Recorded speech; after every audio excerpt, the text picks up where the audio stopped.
これがね結構壁になる予定ですね。でイメージ的に言うとですね、はい、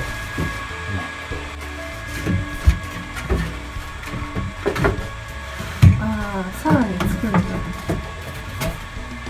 これをつけるためにこの下地をこうつける。なるほど。ここに留めないと止まんないから、小林なんですけど、こうビャーっていうことですね。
これを持っててほしいんですよ。ちょっとまず俺が持ち上げるので、ち